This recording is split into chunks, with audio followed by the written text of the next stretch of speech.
নমস্কার বন্ধুরা, চেটেপুটে চ্যানেলে আপনাদের সবাইকে স্বাগত। দেখুন, আমি হিটে একটা কড়াই বসিয়ে দিয়েছি। এখানে আমি 1 টিস্পুন রিফাইন্ড অয়েল গরম করেছি। এখানে আমি প্রথমে দিয়ে দিচ্ছি হাফ টিস্পুন সর্ষে, তার সাথে দিয়ে দিলাম হাফ টিস্পুন সাদা জিরে, আর দিয়ে দিচ্ছি 1 টিস্পুন সাদা তিল। ফ্লেমটা আমার একদম কমানো আছে, তা না হলে কিন্তু ফোড়নটা পুড়ে যাবে।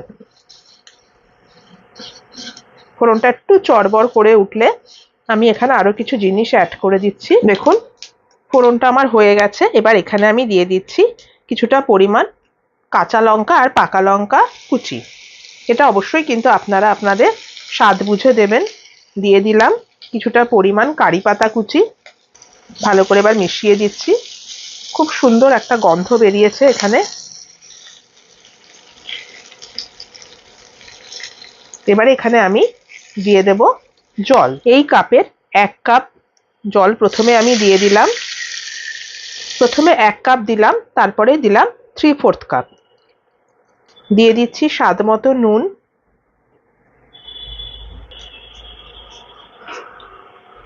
জলটা একটুখানি ফুটবে। ফ্লেমটা আমার একদম কমানো আছে। দেখুন, জলটা ফুটে উঠছে আস্তে আস্তে। এবারে আমি দিয়ে দিচ্ছি যে কাপ মেপে আমি জল দিয়েছিলাম সেই কাপেরই 1 কাপ পরিমাণ সুজি।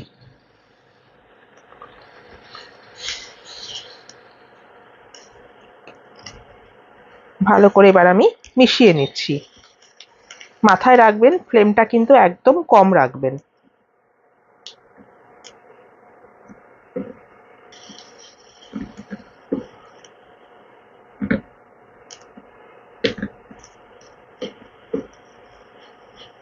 জলের মাপটা যদি ঠিক থাকে, দেখবেন এরকম ভাবে সুজিটা কিন্তু কড়াইয়ের গা ছেড়ে ছেড়ে চলে আসবে।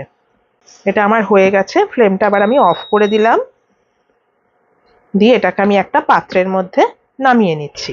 দেখুন, সুজিটাকে আমি এরকম একটা পাত্রে নামিয়ে রেখেছি। এবারে আমি একটা আলু সেদ্ধ নিয়েছি। আলু সেদ্ধটাকে আমি গ্রেটারের সাহায্যে এবারে গ্রেট করে এখানে দিয়ে দিচ্ছি।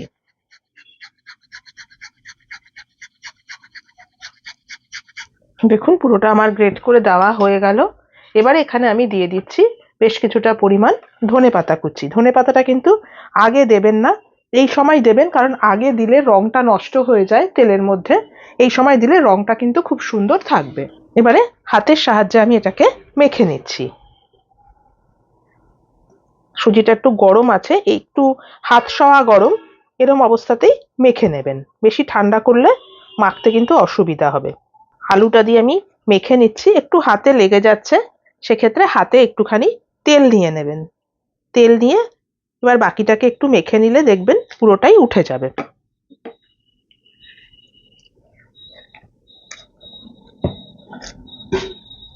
দেখুন, এটা আমার একদম রেডি হয়ে গেছে। হাতে দেখুন এক ফোঁটাও লাগছে না। এবারে চলুন কি করতে হবে সেটা আপনাদেরকে দেখাচ্ছি। এবারে আমি এই মাখাটা থেকে ছোট ছোট লেচি কেটে নিচ্ছি। এরম এরম সাইজের লেচি কেটে নিচ্ছি। হাতের সাহায্যে দেখুন গোল করে এবার একটুখানি এরকম চ্যাপ্টা করে নিচ্ছি। এরম এরম সাইজের দেখুন। যদি মনে হয় এই চাকির মধ্যে রেখে করতে অসুবিধা হচ্ছে এরকম রোল, সেক্ষেত্রে একটু তেল মাখিয়ে নেবেন, তাহলে কোনো অসুবিধা হবে না। দেখুন, এরম সাইজের আমি করে নিচ্ছি। নিয়ে এবার আপনাদেরকে আমি কেটে দেখাচ্ছি।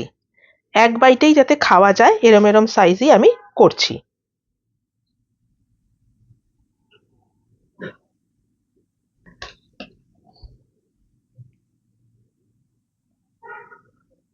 এরম ভাবেও আপনারা এটা ফ্রাই করে নিতে পারেন, বা আর একটুখানি হাতের সাহায্যে এরম বসিয়ে বসিয়ে দেবেন, দেখতে যাতে একটু সুন্দর লাগে। এই যে দেখুন, এরম ভাবে সবগুলো রেডি করে আমি আপনাদেরকে দেখাচ্ছি। দেখুন বন্ধুরা, আমি এভাবে এগুলো রেডি করে নিয়ে আসলাম। এগুলো আপনারা এইভাবে রেডি করে এয়ারটাইট কন্টেনারে ভরে ফ্রিজে রেখে দিতে পারেন। তারপর যখন মনে হবে হয় স্টিম করেও খেতে পারেন বা ফ্রাই করেও খেতে পারেন। চলুন এবার আপনাদেরকে আমি এটা ফ্রাই করে দেখাচ্ছি। দেখুন, আমি হিটে একটা প্যান বসিয়ে দিয়েছি। এখানে কিছুটা পরিমাণ রিফাইন্ড অয়েল আমি গরম করলাম। এবারে একটা একটা করে এই স্ন্যাক্সগুলো আমি ছেড়ে দিচ্ছি। ছোট ছোট সাইজ, একসাথে অনেকগুলোই এগুলো ভাজা যায়। ফ্লেমটা আমার লো টু মিডিয়ামে আছে।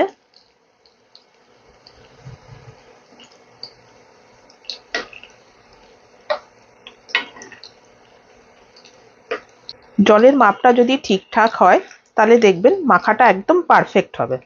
একটু লালচে লালচে করে ভেজে আমি আপনাদেরকে দেখাচ্ছি। দেখুন বন্ধুরা, বেশ কিছুটা সময় ধরে আমি উল্টে পাল্টে এটাকে একটু লালচে করে ভেজে নিলাম। এটা আমার একদম হয়ে গেছে। এবারে আমি তেল থেকে এটা তুলে নিচ্ছি, নিয়ে আপনাদেরকে আমি এটা সার্ভ করে দেখাচ্ছি। রেডি হয়ে গেল আমার সুজি দিয়ে তৈরি স্ন্যাক্স রেসিপি। এটা আপনারা চায়ের সাথে খেতে পারেন, খুব ভালো লাগবে খেতে। এছাড়া চা ছাড়াও আপনারা এটা শুধু শুধুও খেতে পারেন। তাহলে কেমন লাগলো আমার আজকের এই রেসিপিটা অবশ্যই কিন্তু আমাকে কমেন্ট করে জানাবেন। আর যদি আপনাদের আমার রেসিপিটা পছন্দ হয়ে থাকে, আর যদি আপনারা আমার চ্যানেলের নতুন বন্ধু হয়ে থাকেন, তাহলে প্লিজ আমার চ্যানেলটিকে সাবস্ক্রাইব করে আর লাইক করে আমার পাশে থাকবেন। আর যদি ফেসবুক থেকে দেখেন তাহলে অবশ্যই আমার পেজটিকে ফলো করে নেবেন। আজ তাহলে চলি, আবার চলে আসবো অন্যদিন নতুন কোনো রেসিপি নিয়ে। সুস্থ থাকবেন, ভালো থাকবেন, নমস্কার।